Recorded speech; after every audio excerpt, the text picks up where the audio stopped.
Let's take a look at the unseen world inside your mouth.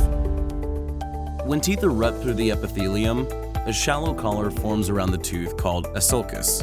It is at the margin of this sulcus where pellicle forms. Pellicle is comprised of glycoproteins from saliva and serves as an attachment point for additional colonization.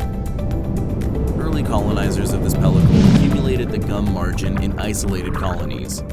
Teeth are prone to pellicle and biofilm formation because enamel is a non-shedding surface in a warm and moist environment. As bacteria proliferate and thicken, it begins to produce a substance called extracellular matrix, which protect and allow bacteria attached to.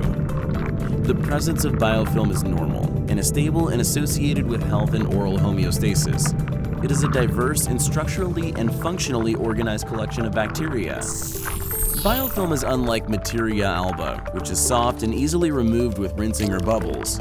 Established biofilms are difficult to remove and are more resistant to harsh conditions and antibiotics. If plaque continues to mature, inflammation sets in and the sulcus deepens.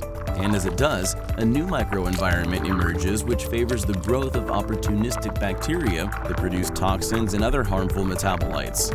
This new microenvironment has less oxygen, more iron, and plentiful protein for high nutrient source. Within 2 to 4 weeks, gingivitis becomes established, and the patient may experience swollen or bleeding gums and halitosis.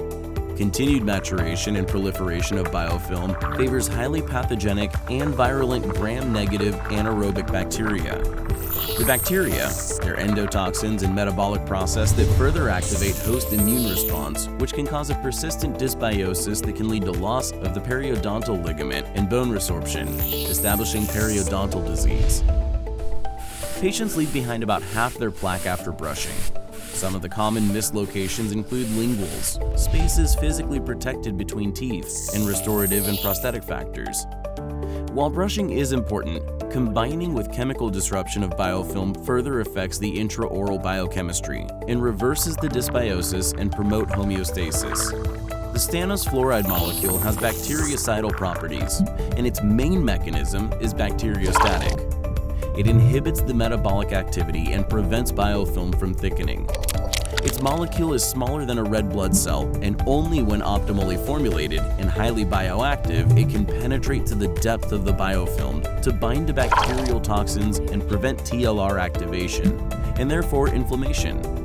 Stannous can be found active for up to 12 hours in the sulcus, creating positive gingival health for the patient. Oral health is determined by the microbiota present, their behavior, and the host response. That is why using and recommending the right toothpaste matters.